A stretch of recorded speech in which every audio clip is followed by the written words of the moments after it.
بسم الله الحمد لله رب العالمين ثم الصلاة والسلام على من لا نبي بعده. turashimira Imana kuri buri ngabire, turakomeza twibukiranya kuko Imana itimwibukiranya ko urwibutso rugira babandi bemera Imana akamaro. Niyo mpamvu iyo wibukijwe ikimwe mu byiza wakwikorera ni ukureba abavandimwe bawe nabo ukabagezaho urwibutso nk'uru nguru ukarubasangiza, kubera ko twese ntabwo tuzabazwa ko twakoze byinshi bidasanzwe, ubwo tuzamenya ngo bike twabashije kumenya twabigije no kuri bagenzi bacu, ko Islam ni idini nziza itwibutsa ko ibyiza bitugezeho tubikangurira n'abandi. Ibyiza ni uko bigera muri jama. Tugiye kurebera hamwe rero twihuse cyane, ni inama Jibril alayhi salam yagiriye intumwa Muhammad sallallahu alayhi wasallam. Twibaze ngo niba Jibril yaragiriye inama intumwa Muhammad sallallahu alayhi wasallam, nge nawe twakaba tugirwa inama bingana gute abayisilamu? Niyo mpamvu iyo tuticaye ngo twibukiranye twige ku idini yacu biratugora gushyira mu bikorwa amategeko yayo. Hadithi ni hadithi nziza cyane, ni inama zigera kuri 5 zagufasha, ndetse rimwe na rimwe hari abandi bazikoresha akazitugira kubera ko tuticaye ngo dusome mu bitabo byacu bya hadithi. Intumwa Imana sallallahu alayhi wasallam ubwo yarayimaraga kwigisha, Allah mani ayivuga ngo al-yawma akmaltu lakum dinakum, uyu munsi mbujurije idini. Bisobanuye ko nta na kimwe tuzabura mu idini igihe cyose tuzicara tukayisobanukirwa. Hadithi ikavuga uti za Jibril alayhi salam illa nabiy sallallahu alayhi wasallam faqala, malaika Jibril yaje ku ntumwa Imana sallallahu alayhi wasallam. Imana Muhammad yumvisha malaika Jibril aza ku ntumwa Imana sallallahu alayhi wasallam. Imana yishimire yundagaza amahoro yumvisha byayo, amubwira aya magambo akurikira, avuga ngo ya Muhammad. Nubwo yavuga ngo ya Muhammad yazaga amuzaniye wahya cyangwa se ubutumwa buturutse kwa Allah, avuga ngo ya Rasulullah, cyase n'izimvugo wenda tuzazireba, ariko ngo ya Muhammad bisobanuye ko yaragiye kumugira inama nka Jibril agiye inama Muhammad sallallahu alayhi wasallam. Aramubwira ngo ishma shita fa innaka mayti, yaramubwira ngo ishimisha uko ushaka mu buryo ushaka, ariko umenye kuzapfa. Niyo mpamvu icyambere banje kumwibutsa neza uko wabaho kose ubuzima wabaho, rimwe na rimwe abantu bari kugorwa no gutunganya amategeko y'Imana bakayashyira inyuma aho kugira ngo bayashyire imbere. Nitubikora uko dushaka, tujye mu byaha uko dushaka, tuyo ubuzima bwacu uko dushaka, ariko nyuma na nyuma tuzirikane uko bizagenda gute. Icyambere ishma shita fa innaka mayit, ishimisha uko ushaka ariko uzirikane ko bizagenda gute. Abayisilamu uzirikane ko igihe kizagera ugapfa. Icya kabiri yaramubwiye wa amal mashita fa innaka mujizi bi, yaramubwiye ngo kora ibyo ushaka, ubikore ushaka mu buryo ushaka, abantu baba bakubona cyangwa batakubona, ariko uzirikane neza kuzahagarara imbere y'Imana ukabibarurirwa. Iki ni ikintu gikomeye abayisilamu. Kora ibyo ushaka mu buryo ushaka, ubikore ushaka no mu buryo ushaka, ariko hari igihe uzahagarara imbere y'Imana.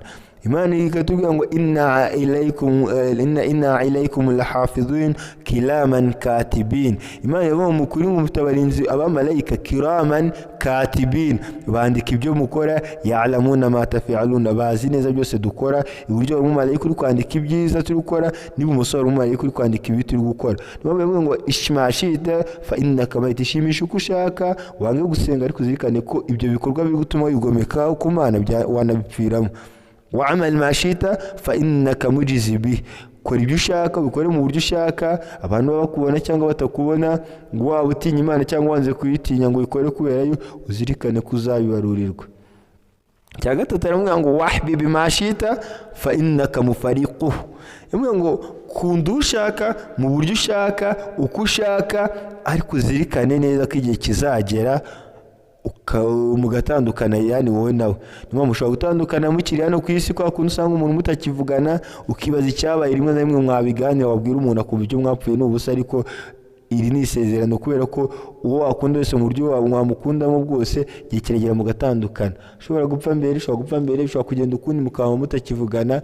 wahbib mashita fa innaka mufariquhu, ibi twibutsa neza kugaruka ku Mana, tukaba ari tugira inshuti, kubera ko Imana ni itagirangira ihoraho. Ibindi byose bitwaye ifata tukayirutisha, igihe kiragera bikarangira. Cya kane yaramubwiye ngo wa'lamu anna sharafu mu'minu salatu bilayl, yamwe kandi iyo Muhammad uzirikane neza ko icyubahiro cyawe kiri mu kubyuka, yani ugasenga isengesho rya nijoro. kubyuka ugasenga ijoro igihe abandi baryamye nibyo byiza kuri we, nicyo cyubahiro cyawe. Imana ni umugenzi w'intumwa zose. No mu yindi hadithi intumwa y'Imana sallallahu alaihi wasallam ngo alaykum biqiyam layl, mushikame ku bihagararo bya nijoro, fa inna dabu salihina min qablikum, ni umugenzi w'ababayeho beza mbere yanyu bose, ab'Imana yishimiye bahozaga gukora ibihagararo bya nijoro. Yahise ambwira rero ngo alamu ana sharafu mu'minu salatu bilayli, icyubahiro cy'umugaragu ngo uzazirikane neza ko kiri mu kubyuka agakora ibihagararo igihe abandi bagize gute, igihe baryamye. ubu ni n'umugenzi Imana yabwiye Muhammad sallallahu alaihi wasallam nanone muri surati Muzammil, Allah aramubwira ngo ya ayyuhal muzammil, wowe uyoronshe qumi layla ila qalila, byukaho gato ni mwijoro, byuka ugire gute, byuka usenge, nisfahu aw inqus minhu qalil, wafata kimwe cya kabiri cy'ijoro ariko upfa kugira umugabane ugira gute, ufata mwijoro kugandukira Imana. Hanyuma yamubwira ngo wa izuhu istighna'u 'ani nas, agaciro kawe kazabe mu kugerageza ibyawe, ntukabishingire ku bantu cyane, kubera ko rimwe na rimwe abo tubwira ibyacu nibo bajya hirya bakagenda bakadutaranga. Rimwe na rimwe ubwira abantu ikibazo cyawe n'igihe cyakemutse bakaguma kukurebera muri yandererwamo y'igihe ibibazo byari bigihari. Allah yaduhaye idini yuzuye, niyo mpamvu twongeye tugaruke kuri Qur'ani, tugaruke kuri hadithi, twongeye twibukiranye, kubera ko urwibutso rugira abandi batinya Imana akamaro. Hanyuma niba wumvise urwibutso nk'uru nguru, hadithi nk'iyi nawe wayisangiza umuvandimwe wawe, wayisangiza inshuti zawe n'abandi, twese tukabona ibihembo by'urwibutso. Hadithi twihuse mu ncamake, za Jibril alayhi salam ila nabiyyi sallallahu alayhi wasallam faqala ya Muhammad ishma' shita fa innaka mayt وعمل ما شئت فإنك مجزي به واحبب ما شئت فإنك مفارقه وعلم أن شرف مؤمن الصلاة بليل وعزه استغناء عن الناس. rawahu atabiran.